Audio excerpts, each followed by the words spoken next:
पैसा, सुख, प्यार सब मिलेगा, बस शांत रहकर खुद को जानो। ऐसी सिख गौतम बुद्ध ने कई सालों पहले उस वक्त की पीढ़ी को क्यों दी थी? इसके पीछे का रहस्य क्या है? आज इसी रहस्य के बारे में हम गौतम बुद्ध की कहानियों के माध्यम से जानेंगे।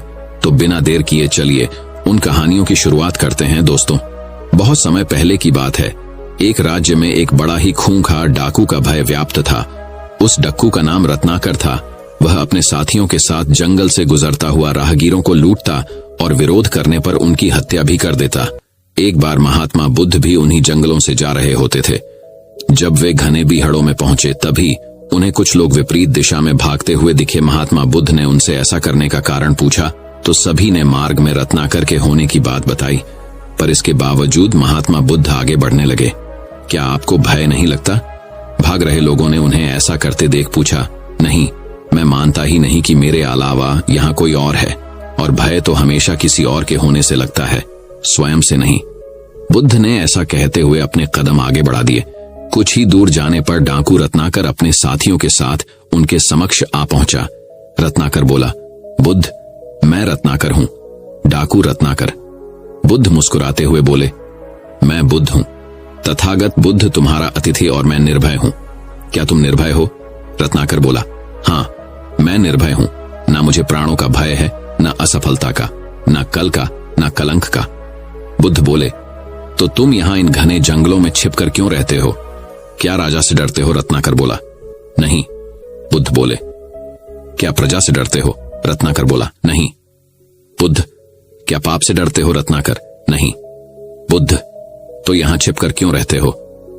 यह सुनकर रत्नाकर घबरा गया और एकदम से बुद्ध को घूरने लगा। बुद्ध बोले, उत्तर मैं देता हूं, तुम पाप करते हो और पाप से डरते हो।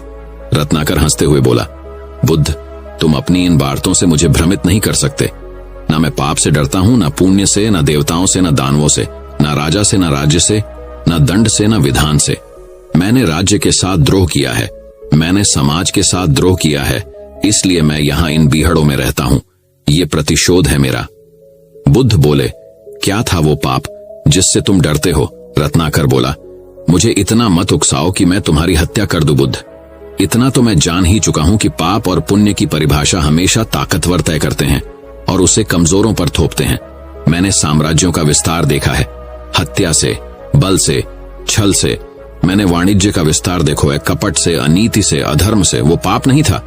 मैं सैनिक था, दुष्ट और निर्दयी सौदागरों की भी रक्षा की। वो पाप नहीं था। युद्ध में हारे हुए लोगों की स्त्रियों के साथ पशुता का व्यवहार करने वाले सैनिकों की हत्या क्या की मैंने? मैं पापी हो गया। राजा, सेना और सेनापति का अपराधी हो गया मैं। क्या वो पाप था? बुद्ध, दूसरों का पाप अपने पाप को सही नहीं ठहरा सकता।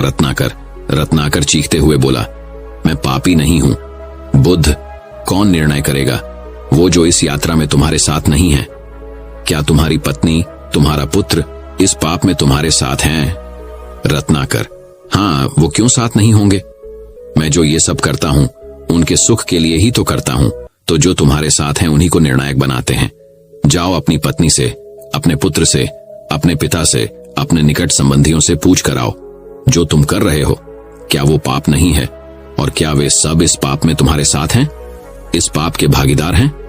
रत्नाकर बोला, ठीक है, मैं अभी जाकर लौटता हूं। और अपने साथियों को बुद्ध को बांध कर रखने का निर्देश देकर रत्नाकर सीधा अपनी पत्नी के पास जाता है और उससे पूछता है, ये मैं जो कर रहा हूं क्या वो पाप है? क्या तुम इस पाप में मेरी भागीदार हो? पत्नी कहती है, नहीं स्वामी, मैंने आपके सुख में, दुख में साथ देने की कसम खाई है, आपके पाप में भागीदार बनने की नहीं। यह सुन रत्नाकर स्तब्ध रह जाता है। फिर वह अपने अंधे पिता के समक्ष यही प्रश्न दोहराता है, पिताजी, ये जो मैं कर रहा हूं क्या वो पाप है?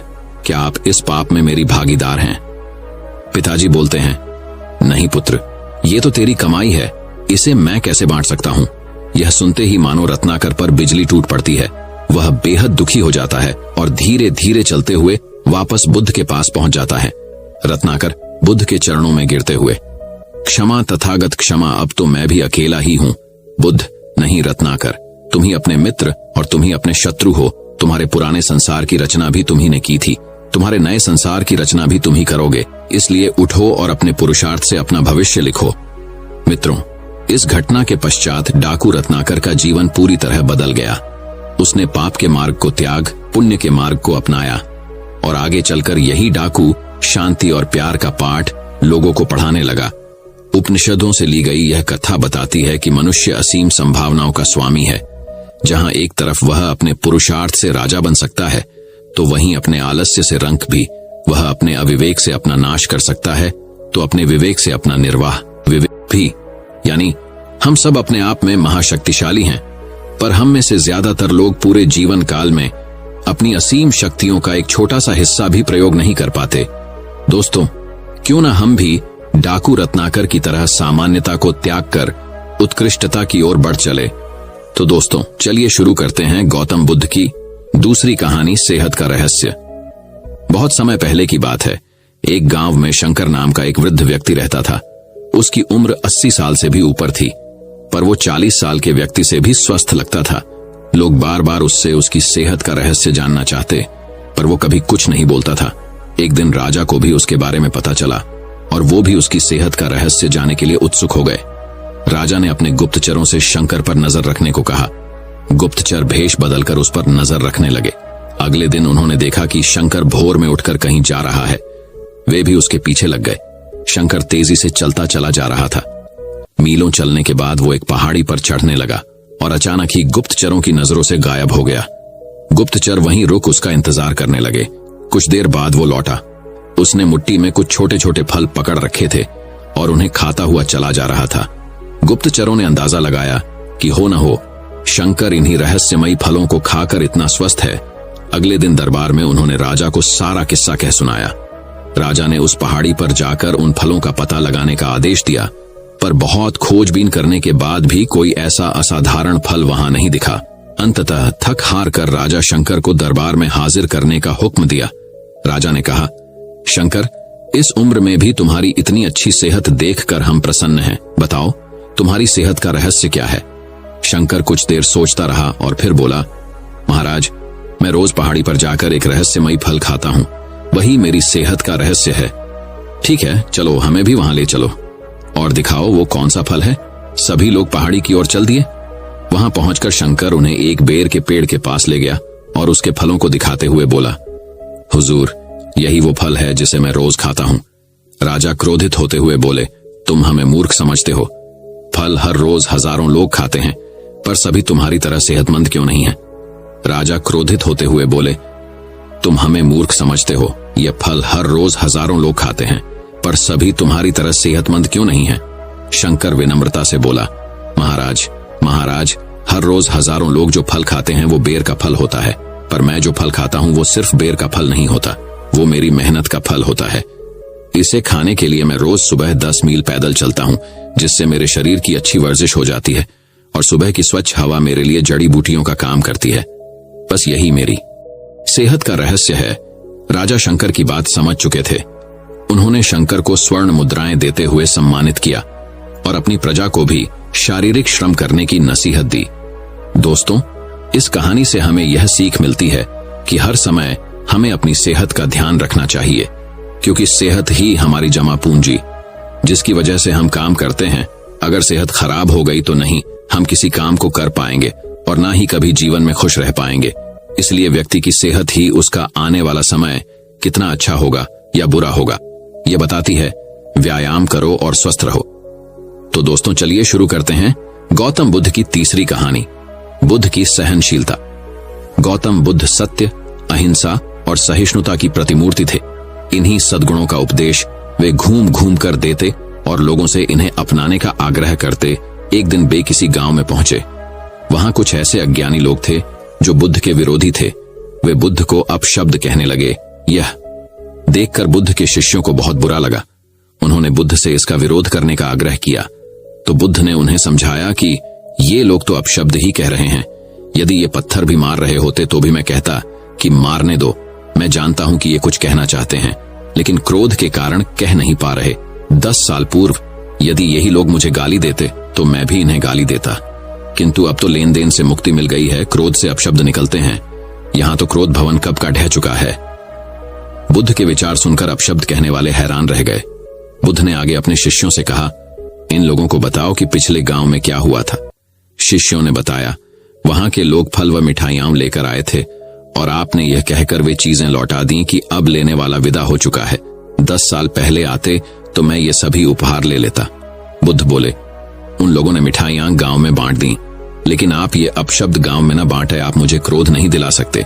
ठीक उस खूंटी की तरह जो किसी को नहीं टांगती, लोग उस पर वस्त्र अवश्य टांग देते हैं। कथा का सार यह है कि साक्षी भाव सच्चे संत की पहचान है, जो अचबुरे लाभ हानि अंपना पराया के संकीर्ण भाव से मुक्त हो जाता है, उसे ही संतत्व की प्राप्ति होती है। तो दोस्तों चलिए शुरू करते हैं गौतम बुद्ध की चौथी कहानी। बुद्ध से यक्ष ने क्षमा मांगी। बुद्ध अपने साधना काल में एक निर्जन स्थान पर ध्यानमग्न बैठे थे। इसी स्थान पर एक यक्ष का वास था। यह बात बुद्ध को ज्ञात नहीं थी। वे तो वहां पहुंचे और शांत वातावरण देखकर ध्यानमग्न हो गए। उस समय यक्ष वहां पर नहीं था। रात होने पर जब वह आया तो उस स्थान पर एक अनजान व्यक्ति को देखकर आग बबूला हो गया। बड़े जोर से वह दहाड़ा, किंतु बुद्ध का ध्यान भंग नहीं हुआ। यक्ष ने उन्हें हाथी का रूप धारण कर डराना चाहा, किंतु बुद्ध यथावत ध्यानमग्न बैठे रहे। उसने बुद्ध को डराने के लिए क्रमश शेर, चीता, बाघ आदि का रूप धारण किया, किंतु बुद्ध अविचलित ही बने रहे। अंत में उसने भयंकर विषधर का रूप धारण कर उनके पैर के अंगूठे को डंस लिया, किंतु बुद्ध पर उसके विष का भी कोई असर नहीं हुआ। वे अब भी अप्रभावित रहे। विषधर उनके शरीर पर चढ़ गया और उनके गले से लिपटकर उन्हें जोरों से काट लिया। लेकिन इतने प्रयासों के बावजूद भी बुद्ध की साधना को भंग नहीं कर पाया। थक हार कर नीचे उतर आया और उनसे कुछ कदमों की दूरी पर लेटकर अपनी थकान उतारने लगा।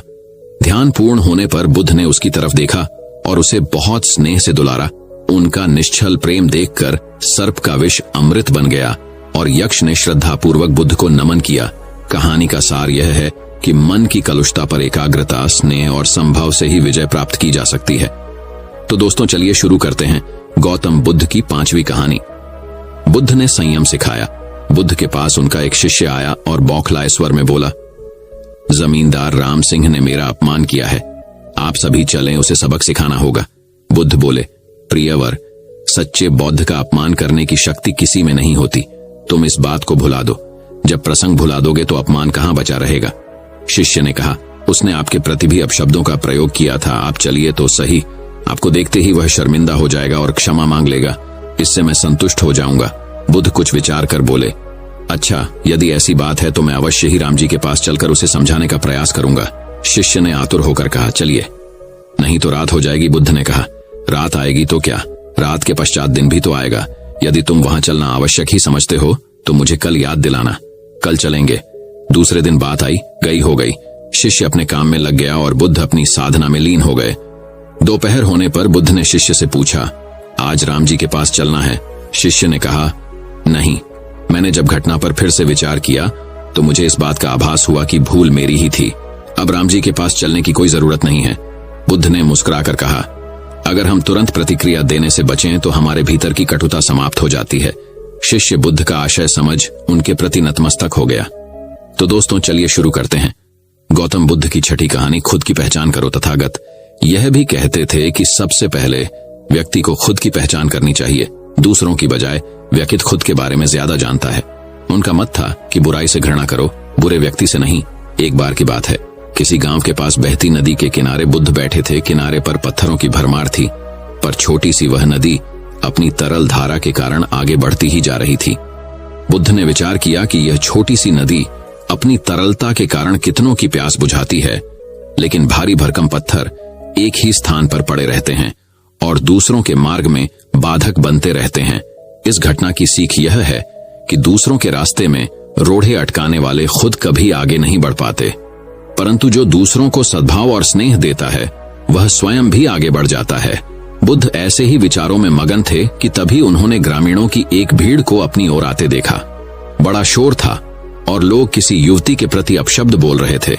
तथागत ने देखा कि लोग एक युवती को घसीट कर ला रहे थे और उसको गाली भी दे रहे थे।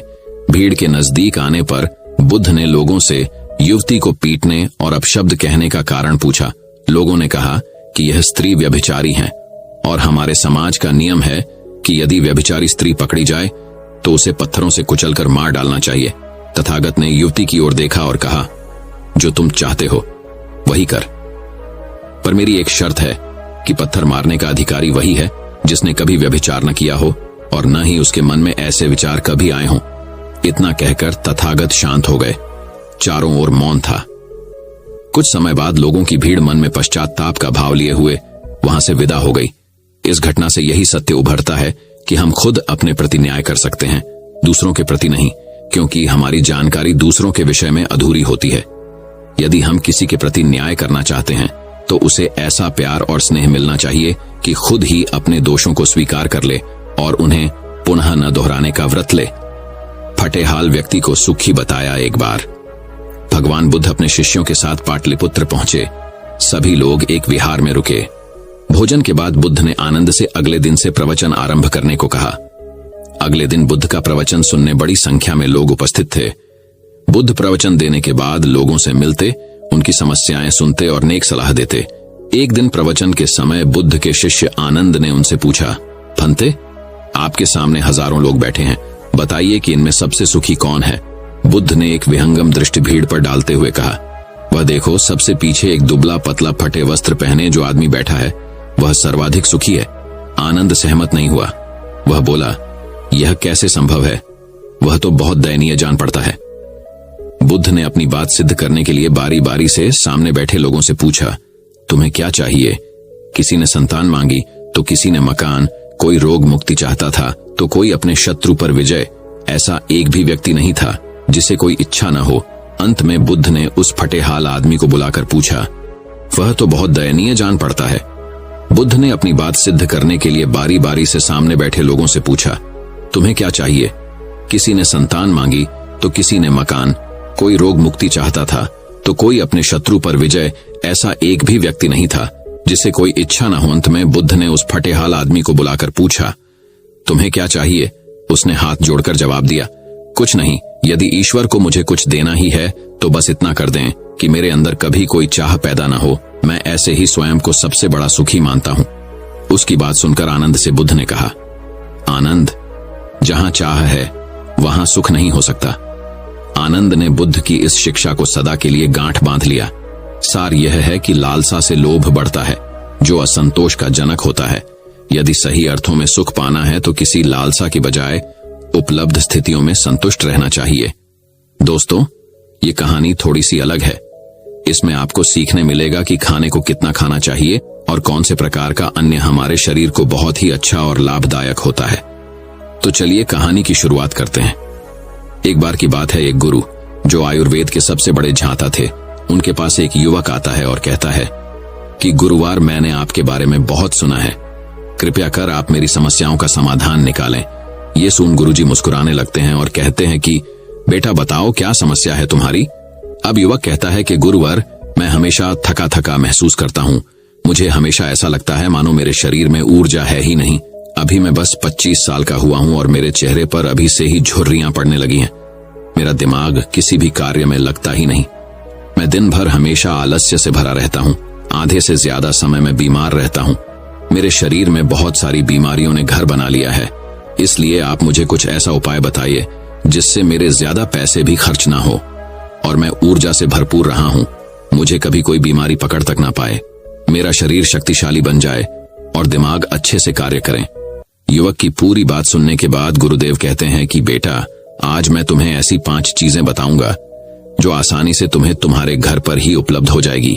इसका नियमित रूप से उपयोग करने से न केवल तुम बीमार पड़ने से बचोगे, बल्कि उनका प्रयोग करने से तुम्हें कभी भी थका थका महसूस भी नहीं होगा। तुम पूरे दिन ऊर्जा से भरे रहोगे। लेकिन इसके लिए सबसे पहले आपको अपने शरीर के बारे में समझना होगा। एक्स, हमारे शरीर का प्रत्येक अंग, चाहे आपकी त्वचा हो, आपके बाल हो या आपके शरीर का कोई भी अंग क्यों ना हो, वह प्रोटीन से बना होता है। फलित चीज है। गुरु युवक को पहली चीज बताते हुए कहते हैं कि पहली चीज है पनीर। आप चाहे कितना आहार खा लो, आपको वह प्रोटीन नहीं मिलेगा जो आपको पनीर खाने से मिलता है। मार्केट में पनीर को पोषक तत्वों का खजाना बताया गया है। पनीर आपको सामान्य से लेकर गंभीर शारीरिक समस्याओं तक सिपचाता है। इसमें मौजूद होते हैं कैल्शियम, प्रोटीन, फास्फोरस, फोलेट इत्यादि न्यूट्रिएंट्स। प्रेग्नेंट औरतों और बच्चों के हेल्थ के लिए बेहतर होते हैं। इसमें मौजूद विटामिन डी और कैल्शियम आपको कैंसर के खतरे से बचाते हैं। इसमें मौजूद कैल्शियम और फास्फोरस आपकी हड्डियों को मजबूत बनाते हैं और आपको अन्य तरह की कई बीमारियों से बचाते हैं।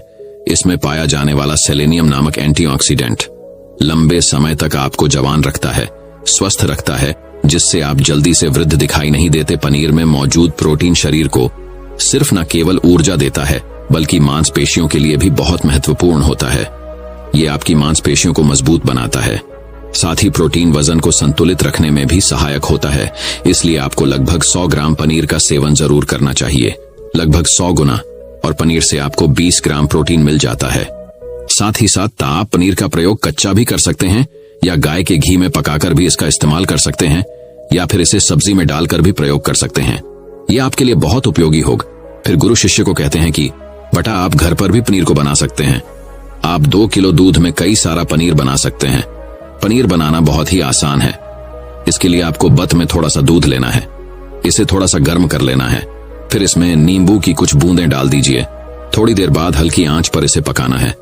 जब वो दूध फट जाए तो इसे किसी सूती के पतले कपड़े द्वारा छान लेना है, जिससे उसका सारा पानी निकल जाएगा और आपको पनीर उपलब्ध हो जाएगा। अगर आप घर पर ही पनीर बना करके उसका प्रयोग करेंगे तो ये आपके लिए बहुत ही फायदेमंद होगा, क्योंकि घर पर बनाया गया पनीर एकदम ताजा होता है। उसमें किसी भी तरह की कोई मिलावट नहीं होती, जो कि आपके स्वास्थ्य के लिए बहुत ही अच्छा होता है। दूसरी चीज बताते हुए कहते हैं सोयाबीन में प्रचुर मात्रा में प्रोटीन होता है। इसमें कई तरह के जरूरी अमीनो एसिड पाए जाते हैं, जो कि मांसपेशियों और हड्डियों को स्वस्थ रखने के लिए मदद करते हैं। सोयाबीन को फाइबर का बेहद जीरो स्रोत माना जाता है। इसके 1 कप सोयाबीन में 1 ग्राम तक फाइबर पाया जाता है, जो कि सेहत के लिए काफी लाभदायक होता है। जो लोग शाकाहारी होते हैं उनके लिए सोयाबीन वरदान है, क्योंकि जो लोग मांस का प्रयोग करते हैं उनको भी इतना प्रोटीन प्राप्त नहीं होता जितना कि शाकाहारी लोगों को सोयाबीन से मिल जाता है। सोयाबीन में आयरन भी पाया जाता है, जिससे शरीर में खून की कमी नहीं होती। सोयाबीन फैट्स का बहुत ही बेहतरीन स्रोत है। इसमें जरूरी ओमेगा 6 और ओमेगा 3 वसा भी पाया जाता है। ये दिल के लिए भी बहुत लाभदायक होता है और बहुत सारी बीमारियों की होने की समस्याओं को कम करता है। शरीर की दुर्बलता, बालों और स्किन की समस्याओं को दूर करने के लिए सोयाबीन को काफी कारगर माना जाता है। ये ऐसा सुपरफूड है जिसके सेवन से बॉडी बिल्ड होती है। सोयाबीन शरीर में नई कोशिकाओं को बनाता है और उसके साथ ही शरीर में पुरानी कोशिकाओं की मरम्मत भी करता है। सोयाबीन की मदद से शरीर में कुछ ऐसे हार्मोन निकलते हैं जो मानसिक संतुलन को बनाए रखने में लाभदायक होते हैं। सोयाबीन के सेवन से हड्डियों की मजबूती ज्यादा होती है और ब्लड प्रेशर भी कंट्रोल में रहता है। सोयाबीन का प्रयोग आपको 100 ग्राम ही करना चाहिए। 100 ग्राम सोयाबीन में आपको 36 ग्राम तक प्रोटीन मिल जाता है। आपको सोयाबीन को कुछ देर पानी में भिगो कर रख देना है। पानी में भिगोने की वजह से ये नर हो जाता है। इसके बाद आप इसका सेवन कर सकते हैं। आप चाहें तो इसे चा भी खा सकते हैं या फिर सब्जी बनाकर भी इसका प्रयोग कर सकते हैं। तीसरी चीज है, फिर गुरुजी शिष्य को तीसरी चीज बताते हुए कहते हैं, अंकुरित दाल का प्रयोग आप जरूर करें। दाल में हरे मरूक की दाल, मूंग की छिलके वाली दाल और चने की दाल का भी सेवन करना है। ये तीनों ही प्रोटीन के प्रमुख स्रोत हैं। इन अंकुरित दालों में आपको अच्छी मात्रा में फाइबर भी मिलता है। जब आपके शरीर में फाइबर अच्छी मात्रा में जाता है तो ये आपके पाचन के लिए बहुत ही अच्छा होता है। जिन लोगों को कब्ज की समस्या होती है वो निश्चित रूप से अंकुरित दाल का ही प्रयोग करें, जिससे उनकी कब्ज की समस्या जो है वो बिल्कुल खत्म हो जाएगी और आपकी आंतें साफ होना शुरू हो जाएंगी। शरीर में जर्मी सारी गंदगी साफ हो जाएगी, जिससे आपका पाचन सही तरह से काम करेगा। फिर गुरुदेव कहते हैं कि जो वस्तु प्रकृति के सबसे निकट होती है वो आपकी प्राण शक्ति को उतना ही ज्यादा बढ़ाती। जीरो और अंकुरित दालों में जीवन है, जो आपके प्राण शक्ति को बढ़ाती है, ऊर्जा को बढ़ाती है, आपको तरोताजा रखती है। इन तीनों दालों का प्रयोग इस तरह से करना है कि पहले इन 3 दालों को पानी में भिगो देना है। लगभग 3 घंटे पानी में भिगोने के बाद उन्हें निकाल लेना है और उन्हें फिर किसी सूती कपड़े में बांध कर रख देना है और फिर उसी सूती कपड़े पर पानी डालकर उसे 12 घंटे के लिए रख देना है। 12 घंटे के दौरान जब 6 घंटे पूरे हो जाएं, तब आपको एक बार फिर उस पर पानी डाल देना है, जिससे उस पर पानी बना रहे। उसके 12 घंटे के बाद अब आप देखेंगे कि मूंग और चने की दाल अंकुरित हो जाएगी। इसके बाद आप चाहें तो इसे कच्चा खा सकते हैं या फिर थोड़ा सा नींबू, थोड़ा सा टमाटर, खीरा इत्यादि मिलाकर इसका सलाद बनाकर भी आप खा सकते हैं। चौथी चीज है, फिर गुरुजी चौथी चीज बताते हुए कहते हैं कि आप भुना हुआ चना इत्यादि का सेवन भी कर सकते हैं। क्योंकि इसमें भरपूर मात्रा में विटामिन हो। है इसका दो तरह से प्रयोग कर सकते हैं। एक तरह तो यह है कि आप चने का सेवन ऐसे ही कर लें, और दूसरा तरीका यह है कि आप इसे मोटा पिसवाकर फिर इसे पानी में मिलाकर और थोड़ी सी खांड डालकर आप इसे पी सकते हैं। इससे आपके शरीर को ऊर्जा मिलती है। 100 ग्राम की मात्रा में चने लेने से आपको 18 ग्राम तक प्रोटीन मिलता है। भुना हुआ चना आपके दिमाग के फंक्शन के लिए बहुत महत्वपूर्ण होता है। इससे आपका दिमाग बहुत ही अच्छी तरीके से कार्य करता है, जिससे आपको निर्णय लेने में कोई परेशानी नहीं आती। इसके साथ ही ये आपके बालों के लिए भी बहुत अच्छा है, आपकी स्किन के लिए भी बहुत उपयोगी है। और भुने हुए चने में मैग्नीज, फोलेट, फास्फोरस और तांबे का भी एक अच्छा स्रोत होता है, जो हमारे हृदय को स्वस्थ रखने के लिए लाभकारी होता है। और इसमें मौजूद फास्फोरस विशेष रूप से हमारे शरीर के लिए बहुत बढ़िया होता है। और यही वजह है कि इसके नियमित सेवन से खून में जमे गंदे कोलेस्ट्रॉल को कम करने में मदद मिलती है। ध्यान रहे, इन गंदे पदार्थ की वजह से नसों में ब्लॉकेज हो जाती है, जिससे आपको दिल के कई सारे रोग, अर्थराइटिस, हार्ट अटैक इत्यादि हो जाते हैं। भुना हुआ चना खाने से इम्यूनिटी स्ट्रॉन्ग रहती है, क्योंकि इसमें एंटीऑक्सीडेंट प्रचुर मात्रा में पाए जाते हैं, जो शरीर की इम्यूनिटी को बूस्ट करने में मदद करते हैं। खासतौर पर ठंड के समय में इम्यूनिटी को मजबूत रखना बहुत जरूरी होता है। भुना हुआ चना खाने से वजन कम भी होता है, क्योंकि इसमें फाइबर की मात्रा बहुत ज्यादा होती है, जिससे शरीर की पाचन क्रिया ठीक रहती है। इसके अलावा शरीर में एनर्जी बनी ही रहती है, जिससे आपको बार बार भूख नहीं लगती। 5वीं चीज इसके बाद गुरुदेव 5वीं चीज बताते हुए कहते हैं कि मूंगफली का सेवन करें। अभी के समय में, यानी कि ठंडी के समय में, मूंगफली बहुत मिलती है। मूंगफली में बहुत ज्यादा पोषक तत्व पाए जाते हैं, जो हमारे शरीर के लिए बेहद जरूरी है। Iron, calcium, vitamin, zinc, phosphorus इत्यादि पर्याप्त मात्रा में पाए जाते हैं। इसका सेवन करने से आप कई सारी बीमारियों से बच सकते हैं। मूंगफली में मोनोसैचुरेटेड फैट्स पाए जाते हैं। ये बैड कोलेस्ट्रॉल के स्तर को कम करता है और गुड कोलेस्ट्रॉल के स्तर को बढ़ाता है। अगर आप नियमित रूप से मूंगफली का सेवन करते हैं तो आपको दिल की बीमारी कभी नहीं होगी। मूंगफली सर्दी जुकाम से आपको राहत दिलाती है। यह शरीर को अंदर से गर्म रखती है।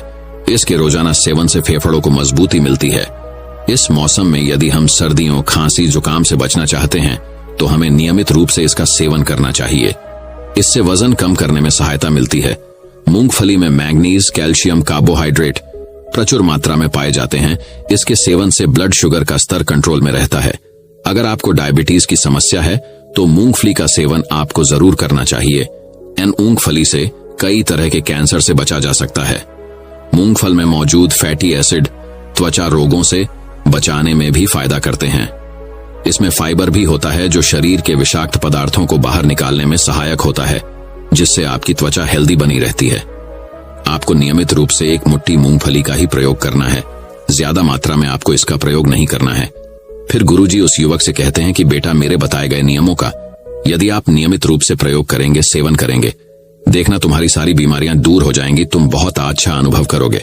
अब उस युवक ने गुरुदेव को धन्यवाद दिया और वहां से चला गया। दोस्तों, मैं उम्मीद करता हूं कि यह कहानी सुनने से आपके जीवन में अच्छे बदलाव आए होंगे। आपको इस वीडियो से क्या सीखने मिला, ये कमेंट करके जरूर बताएं और अपने परिवार, दोस्तों या आपके करीबी इंसान के साथ ये कहानी शेयर करके उन्हें भी इस ज्ञान से परिचित करवाएं।